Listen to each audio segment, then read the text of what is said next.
여러분 안녕하십니까. 경제현장 오늘입니다. 잠시 공백기를 가졌다가 경제현장 오늘을 다시 진행하게 된 고광철입니다. 중동의 화약고가 또 터졌습니다. 팔레스타인 무장단체 하마스가 이스라엘을 기습 공격해서 사망자가 1,500명에 달하고 국제유가도 뛰었는데요. 이스라엘과 하마스의 전쟁 어떤 양상으로 번질지, 글로벌 경제에 어떤 영향을 미칠지 자세히 알아보겠습니다. 유튜브 실시간 댓글 의견 주시면 토론에 반영하겠습니다. 경제현장 오늘입니다. 함께 토론해 주실 두 분 소개해드리겠습니다. 김희집 서울대 공학전문대학원 개건 교수, 이서혜 이컨슈머 에너지 석유 시장 감시단 대표 나오셨습니다. 어서 오세요. 반갑습니다. 안녕하세요. 자, 중동의 화약고 다시 터졌는데 토론에 들어가기 앞서서 우선 중동 지역 전문가 모시고 전화 연결해서 자세히 들어보겠습니다.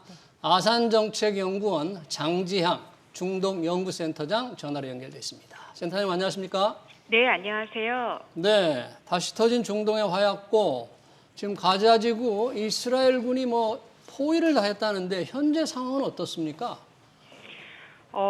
지금 이스라엘뿐만 아니라 전 세계가 이 하마스의 정말 전례 없는 규모의 기습 공격으로 굉장히 놀란 상태이고요.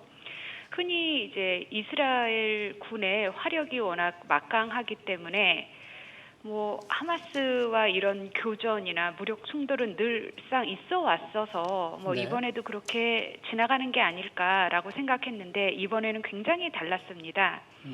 가장 달랐던 점이 우선 기습 공격을 하기 전에 대체로 하마스 측에서 이렇게 사인을 좀 보내거든요. 예를 네. 들면 대변인이 자신들의 그 정치적 구호, 이스라엘을 지도에서 없애고 이슬람 국가를 가자지구에 세우겠다 이런 말을 굉장히 반복을 하고 나면 한 이틀, 3일 후에 공격을 하기 마련인데 이번에는 전혀 그런 사인조차 없었어서 네. 이제 교란술에 이스라엘이 넘어갔다 이런 얘기도 있고, 그리고 이제 하마스 쪽에서 로켓포를 발사를 하면 이스라엘이 아이언돔이라는 방공 시스템으로 대부분 요격을 합니다. 단 네.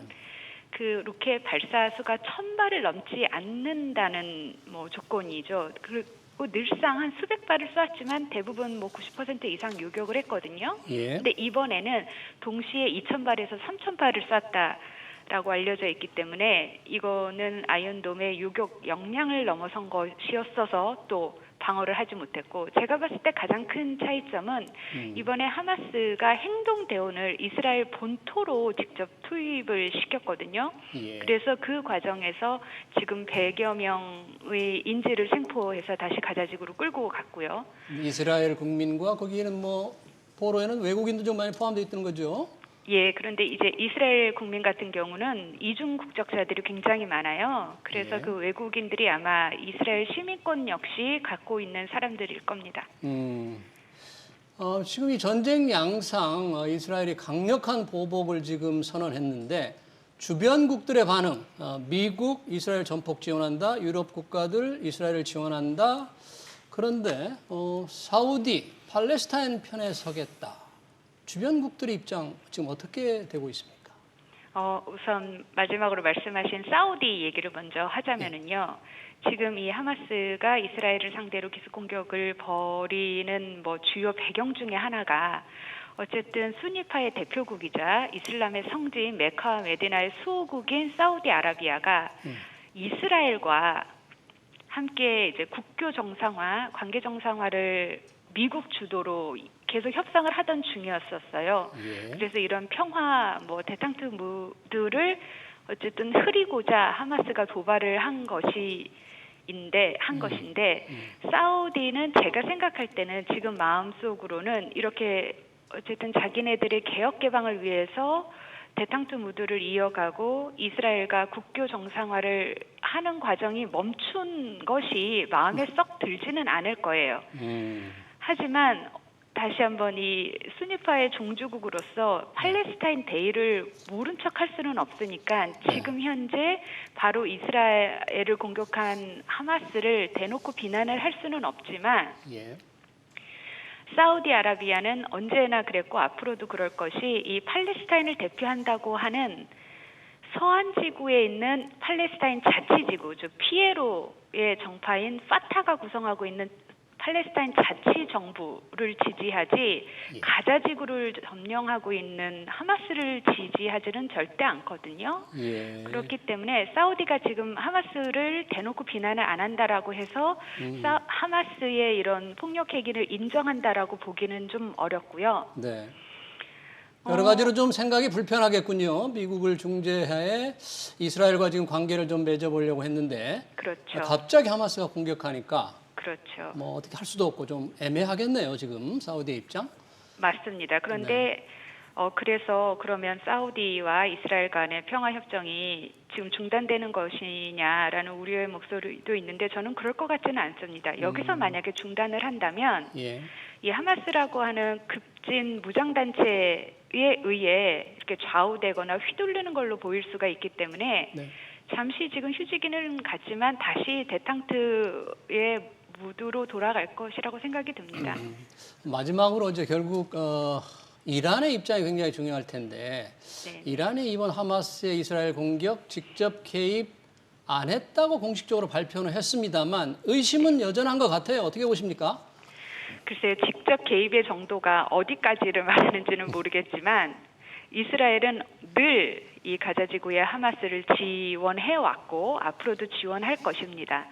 다만 이제 우리가 어디까지 개입을 했느냐라고 묻는다면 당연히 이란 즉 정상 국가인 입장에서는 이런 뭐 초국가 그리고 유럽연합과 미국이 테러 조직으로 지정하고 있는 하마스의 이런 도발에 깊숙이 개입을 했다라고 대놓고 인정을 할 수는 없거든요. 네. 그래서 직접 개입은 안 했다라고 하지만 분명히 군사적으로 지원을 해왔고 지원을 지금 하고 있는 것이 맞습니다. 네, 잘 들었습니다. 중동 전쟁 상황 장지향 아산정책연구원 중동연구센터장이었습니다. 고맙습니다. 감사합니다. 네, 자, 두 분 토론에 우리 참여하게 될 두 분 지금 장지향 센터장 얘기를 들었는데요.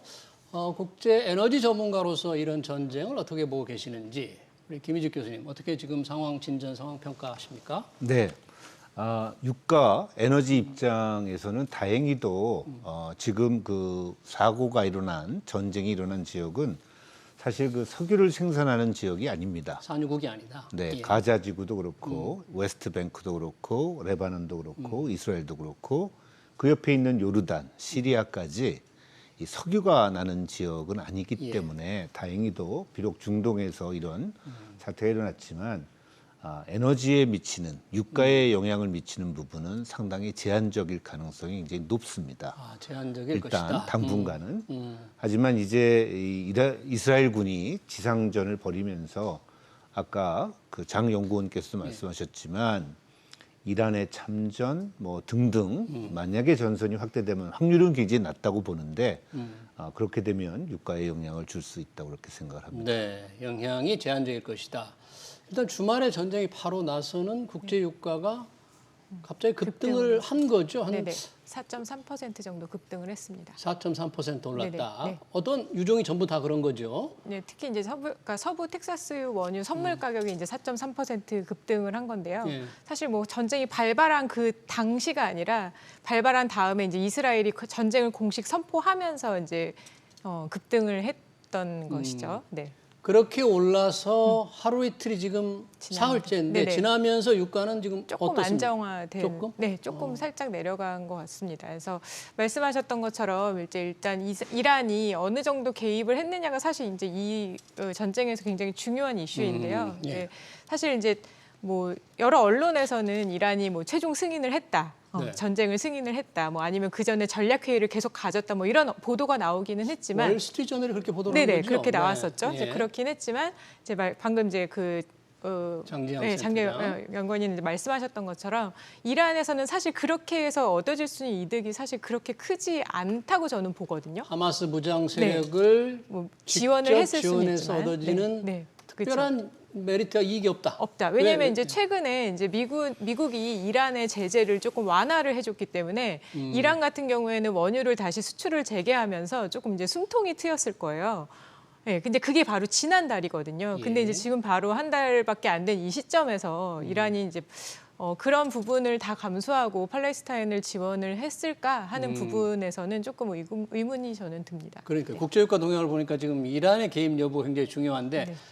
미국의 제재가 조금 풀리면서 이란이 석유 수출을 좀 늘리고 있죠. 이란 석유 수출 동향은 지금 어느 정도입니까? 네. 생산 석유. 이란은 상당히 한 그 70만 배럴에서 일산 예. 300만 배럴이 넘도록 증산이 돼서 70만 배럴, 300만 배럴. 네, 증산을 하고 있는데 유가가 사실은 9월 초만 해도 한 85불 정도였는데 예. 이제 9월 말쯤 가가지고 이게 그 좀 강세로 돌아서 산유국들이 이제 감산에 들어가고 해서 사실 85불에서 한 95불까지 9월 말에 갔었습니다. 예. 그래서 이렇게 강세를 보이다가 감산을 주도한 게 사우디와 러시아가 주도를 했는데 사우디가 주도했죠. 사우디가? 근데 이제 95불까지 갔다가 이제 세계 경기가 상당히 이제 불안하고 내년에 불황이 올 가능성이 높아지면서 이제 유가가 다시 82불, 83불까지 떨어졌던 상태였거든요. 예. 그래서 이번에 하마스의 그 공격으로 하지만 유가가 한 86불까지 올랐지만 사실 9월 말에 95불대까지도 못 간 그런 상태입니다. 그래서 뭐 충격은 단기적으로 분명히 있지만 아주 큰 충격은 사실은 아니다라고 저희들은 이제 판단을 하고 있습니다. 지금은 그렇지만 만약에 지금 팔레스타인 가자 지구의 전쟁 양상이 조금 악화된다면 네네. 비록 산유국은 아니지만 유가에 어떤 큰 안 좋은 영향 있지 있을 않을까? 수도 있죠. 이제 왜냐하면 이스라엘이 이제 만약에 이란이 배후에 있다라는 걸 확신을 하고 이란에 대한 공격을 만약에 시작을 한다. 이렇게 되면 이제 분쟁이 주변국으로 퍼지게 되면서 이제 그렇게 되면 이제 미군은 또 다시 이란을 제재를 할 가능성이 조금 높아지고 있고요. 뭐 이제 아까 말한 대로 그런 다시 원유 제재까지는 아닐지어도 그렇게 되면 이제 또 2011년에 이제 미국이 이란 제재를 했을 때 이란이 그 호르무즈 해협을 봉쇄하겠다. 호르무즈. 예, 이제 거기를 이제 그런 이제 협박을 한 적이 있었는데 이제 이번에도 또 다시 그런 이제 양상이 벌어진다고 하면 예. 사실 호르무즈 해협을 지나가는 원유 유조선이 굉장히 많기 때문에 세계적으로 우리나라도 세계 마찬가지고요. 원유 수출의 어느 정도를 차지합니까? 그러면 지금 거의 한 20, 30% 이상 정도 되고 있는 걸로 알고 있고 이제 우리나라 같은 경우에도 중동에서 우리나라로 들어오는 가장 빠른 길이기 때문에 우리나라로 중동에서 우리나라로 수입하는 유조선도 모두도 이제 호르무즈 해협을 많이 지나고 있어서 만약 그렇게 된다고 하면 이제 세계적으로 공급에 차질이 생길 수 있기 때문에 이제 가격이 좀 상승할 수 있는 여지가 생길 것으로 보이죠. 미국 측에서 이란의 개입 움직임에 대한 어떤 공식 입장이랄까 평가는 어떻습니까? 미국 측의 공식 입장.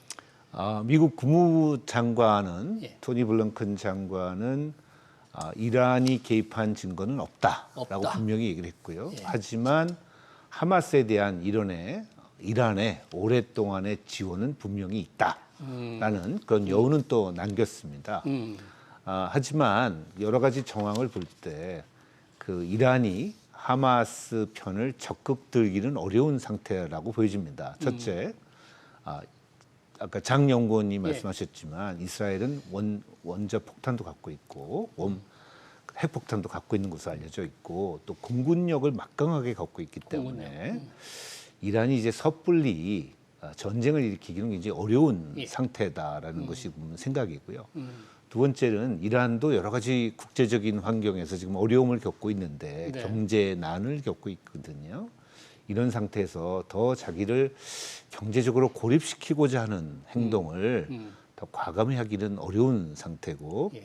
또 특히 그 사우디아라비아가 굉장히 중요합니다. 사우디, 결국 예. 볼륨이 많기 때문에 사우디가 최대 중요한데 생산국입니다. 그렇죠. 예. 1000만 배럴을 예. 생산하기 때문에 굉장히 중요한데 사우디가 하마스 편을 들어서 물량을 조절하기는 또 상당히 예상하기가 어려운 시나리오이기 때문에 예. 이번에 하마스의 도발은 유가에 지는 영향은 일단은 뭐 아직 조금 이르지만 평가는 이르지만, 제한적일 가능성이 높다고 이렇게 저희들은 보고 있는 거죠.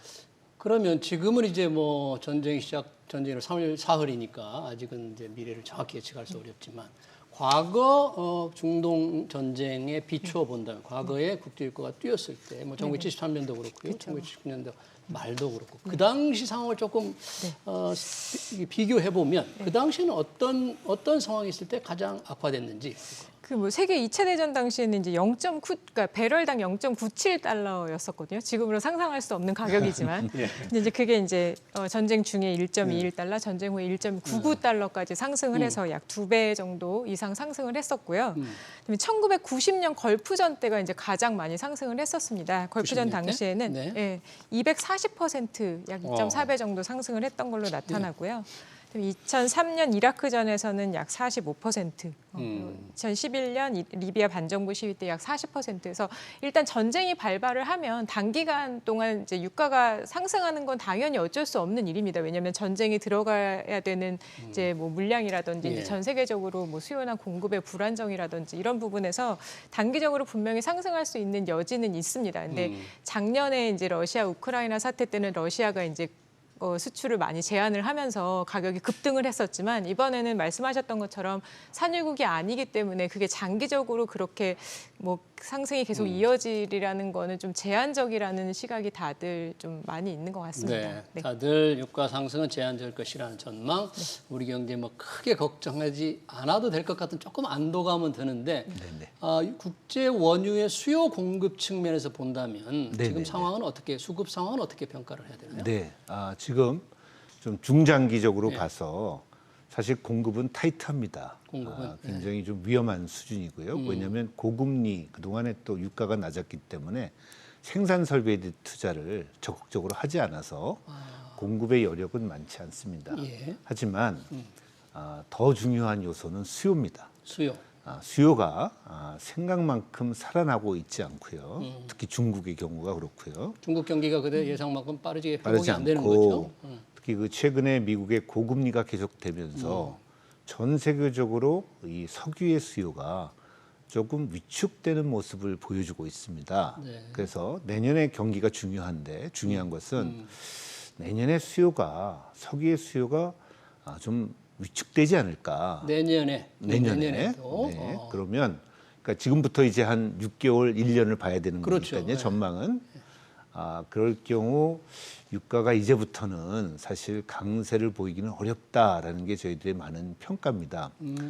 유가 아까 전쟁 얘기하셨는데 전에 이 후니 반군이 드론을 써가지고 미사일로 그 사우디아라비아의 정유시설을 공격한 적이 있습니다. 네. 근데 유가가 상승했던 것은 며칠간만 일어났던 일이었고요. 또 최근에 그 러시아가 우크라이나 침공을 했을 때도 사실 유가는 빠른 시간 내에 다시 안정화되는 모습을 보였었습니다. 따라서 이번에 현재 상태에서는 하마스가 이스라엘을 갑자기 공격한 상황은 사실 유가를 잠시 올릴 뿐이고 좀 내려놓을 것이고 중장기적으로 6개월에서 1년을 봤을 때 더욱 중요한 것은 아마 세계 경기가 살아나느냐 아니면 미국의 고금리에서 촉발된 이 불경기가 계속 확산되느냐 이것이 오히려 제일 유가를 결정지을 요소가 아닌가 이렇게 생각합니다. 네. 요즘 뭐 주유소 가서 휘발유 넣기가 참 무서울 정도로 기름값이 맞습니다. 비싼데 다행히 뭐 이 중동 정쟁의 영향이 적을 거라는 두 전문가 의견을 들으니까 조금 안도는 되는데 수급 요인은 현재 수요가 적어서 유가가 좀 더 오르기는 쉽지 않을 것이다. 우리 이 대표님도 그렇게 보십니까? 네. 아무래도 이제 말씀하셨던 것처럼 수요 공급이 이제 가장 큰 영향인 것 같습니다. 근데 말씀하셨던 것처럼 이제 사실 그동안 코로나도 있고 이제 여러 가지 그 탄소 중립 이런 부분으로 인해서 이제 석유, 그러니까 화석 연료에 대한 투자가 사실 그동안 굉장히 위축이 되어 있던 상황이기 때문에 말씀하셨던 것처럼 사실 업스트림이나 뭐 미드스트림에 대한 투자가 조금 적어서 사실 이제 그런 부분이 다시 살아나려면 몇 년이 걸리기 때문에 공급도 타이트한 건 마찬가지. 타이트하지만 다행인 거는 뭐 다행인지 불행인지 모르지만 어쨌건 수요도 사실 그만큼 따라주지 않고 있기 때문에 공급 부족으로 인한 뭐 수요가 갑자기 올라가서 이제 가격이 급등하는 하는 이런 현상은 지금 나타나지 않고 있고요. 예. 또 우리나라 같은 경우는 조금 다행인 것은 예. 이제 사실 이제 수입 다변화를 굉장히 한 2016년 정도부터 굉장히 이제 적극적으로 정부에서도 지원을 해주고 있거든요. 수입 다변을 했다는 건 어떻게 했다는 이제 거예요? 원유를 이제 그 전에는 중동에서 이제 대부분 우리나라 원유를 수입을 했었습니다. 수입했는데. 그래서 이제 우리나라 정유회사의 정유 시설도 중동의 그런 어떤 원유에 맞게 수요를 다 이제 맞춰놓던 그런 상황이었는데 정부에서는 이제 아무래도 중동이 지정학적으로 리스크가 너무 크기 때문에 네. 수입 다변화를 하자라고 해서 이제 다른 나라에서 수입하는 그런 원유에 대한 관세 혜택을 조금 주고 이렇게 해서 이제 사실 지금은 이제 미국이라든지 뭐 아시아라든지 이런 다른 나라에서 수입하는 원유 굉장히 많아졌거든요. 우리 중동 이외의 지역 네네. 수입 비중이 꽤 됩니까? 네, 그래서 우리나라 같은 경우는 이제 작년에 조금 이제 다시 중동에 대한 수입 비중이 조금 올라가긴 했지만 약 한 60% 정도고요. 그다음에 이제 미국이 한 20%로 두 번째로 큰 수입원이긴 합니다. 미국에서 20%나 되고요. 네, 그래서 그런 부분이 이제 이번에도 마찬가지로 이제 또 중동에 대한 그런 어떤 의존성이 그 전보다는 조금 낮기 때문에 혹시 또 이제 확산이 이제 주변국으로 확전이 되더라 할지라도 조금 그래도 우리나라에서 미치는 영향은 더더군다나 이렇게 제한적이지 않을까라고 생각을 하고 있습니다. 네, 중동 원유 수입 비중이 조금 줄었다. 줄었지만 중동 원유는 대부분 그래도 호르무즈 해협을 통해서 한 90% 정도가 네, 우리나라. 호르무즈 해협을 통하는데요.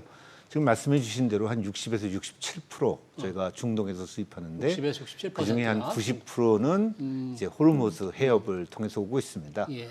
그런데 또 한 가지 말씀드릴 부분은 과거의 중동 전쟁과는 달리 많은 국가들이 이제 상당한 리저브 비축량을 좀 갖고 있습니다. 원유 비축량을 가지고 있다. 네, 미국도 갖고 있고 우리 대한민국도 갖고 우리도 있고 많아요? 네, 우리도 갖고 있고 우리 얼마나 될까요? 일본도 갖고 있고 저희도 뭐 3개월. 90일 90일 정도. 3개월 정도. 90일치 부는 이상을 항상 갖고 있고요. 일본도 갖고 있고 호주도 갖고 있고 많은 국가가 과거에 큰 충격을 받았기 때문에 예. 그래도 한 3개월 정도는 버틸 수 있는 물량들을 갖고 있어서 조금 더 완충할 수 있는 능력은 좀 갖고 있는 상태다 이렇게 말씀드릴 수 있겠습니다. 그러면 이 하마스와 약간 좀 지역 전쟁으로 약간 좀 들어가서 이스라엘 간의 전쟁이 전쟁 양상으로 봤을 때는 안 좋은 방향, 지금 뭐 인질을 하마스가 그쵸. 이스라엘 국민 100여 명을 잡고 있다는 그쵸. 거 아니에요? 네네. 어떤 상황이 가장 최악의 상황은 어떻게 번질 것으로 보십니까? 뭐 이스라엘이 이제 전쟁을 그러니까 민간인을 학살을 하면 본인들도 인질을 한 명씩 공개 처형하겠다라고 지금 이제 한 상황이기 때문에 사실 뭐 어떤 유럽 국가, 유럽 연합이나 이런 데서 이제 이스라엘을 지지하면서 팔레스타인을 굉장히 규탄을 하기는 했지만 이제 본인들 자국민들에 대한 안전을 생각하면 사실 뭐 그렇게 크게 막 급격하게 움직이진 않지 않을까. 일단 약간 관망을 할 것 같다고 저는 생각을 합니다. 네. 예. 예전에도 팔레스타인 하마스가 이스라엘 인질 한 명을 잡고 이스라엘과 긴 협상을 한 적이 있죠. 네. 그렇게 상당히 그렇습니다. 오랜 기간 협상을 했는데 그렇습니다. 이번에도 이제 그게 전쟁의 중요한 이제 변수가 될 것 같아요. 네. 유가가 그러면 앞으로 유가 영향을 미치는 거는 전쟁 양상 진행보다는 글로벌 경기 동향이다. 그런데 경기 동향이 좋지 않다. 네. 고금리 영향이 그렇게 큽니까? 고금리에 의해서 이제 불황이 확산되는 것이 가장 큰 우려죠. 우리나라도 뭐 예외는 아니고 지금 상당히 걱정이 되는 상태고 전 세계적으로 많은 수요가 줄어들고 시장에서 어려움이 있고 또 이제 뭐 여러 가지 기업이나 은행의 일부 어려움들이 가중되면 그러니까 이 하마스의 전쟁, 이 전쟁이 오히려 우려되는 것은 심리적으로 오히려 경기를 더 위축시키고 악화시키고 해서 오히려 더 불황에 더 많이 빠져드는 것이 사실 좀 더 우려가 되는 그런 상태가 아닌가 그렇게 하마스의 생각합니다. 전쟁이 유가 상승을 부채질하는 그런 요인보다는 네. 글로벌 경제 심리를 위축시키는 불확실성을 증가시켜서 많이 투자가 동결되고 예. 그만큼 또 소비도 줄고 해서 경기를 위축시키는 악영향을 미치는 부분이 상당히 있지 않을까 하는 것이 또 우려가 되고 있습니다. 네. 지금 글로벌 경제의 중요한 역할은 중국, 또 러시아 이런 국가들의 지금 이 전쟁에 대한 입장이랄까 어떤 개입 정도, 반응 이런 건 지금 어떻게 나왔나요? 뭐 저도 이제 언론을 통해서 네. 본 얘기지만 좀 굉장히 재밌는 거는 러시아도 그렇고 중국도 그렇고 본인들이 중재를 하겠다라고 이제 나선 중재를 상황입니다. 하겠다. 그래서 러시아 같은 경우는 본인들이 국제적인 아마 위치를 조금 더 입지를 굳히고 싶어하는 것 같고요. 러시아 같은 경우는 본인들이 이제 전쟁을 하고 있음에도 본인들이 러시아 좀 중재를 해보겠다라는 언론이 나온 거는 좀 자기들 전쟁이나 그만하지. 네, 무슨 중재를 그런 한다는 면이 거예요? 있고 또 저희도 이제 언론에서 본 얘기는 일본 같은 경우는 이제 중동에 대한 의존도가 워낙 높기 때문에 지금 공개적으로 어떤 입장을 내놓지 못하고 있다라는 기사가 나오더라고요. 그러니까 아무래도 본인들은 중동에서 수입하는 물량이 이제 90% 이상이 되기 때문에 90% 이상. 예, 그래서 일본은 다변화를 많이 안 했네요. 안 했던, 네, 그렇기 때문에 이제 일본 같은 경우는 사실 어떻게 보면 어제 미국이랑 EU, 유럽 연합이 이제 그 이스라엘을 이제 지지하는 성명을 낼 때 일본이 포함이 되었어야 됐음에도 불구하고 이제 그런 부분에서 이제 특별한 입장을 내놓지 않고 있다. 뭐 이런 모습을 보이고 있고 또 터키나 근데 트르키예나 이제 뭐 그 주변 국가들도 약간 좀 중립적인 입장을 취하고 있어서 일단 주변국들도 이제 말씀하신 것처럼 이제 그 전쟁 자체는 굉장히 국지전인데 이것이 이제 어떤 다른 투자나 이런 심리로 번지지 않도록 다 중립적인 입장을 취하고 있기 때문에 이제 그런 부분에서는 이제 계속 이제 우리가 얘기하고 있지만 좀 제한적으로 이런 부분이 이제 유가에는 제한적이고 오히려 이제 국제 경제에 미치는 영향에 대해서도 다들 우려를 하고 있지 않나 이렇게 보여집니다. 러시아는 제코가 석자인데 뭐 개입한다니까 조금 코믹하지만 중국은 사실 좀 중요하잖아요.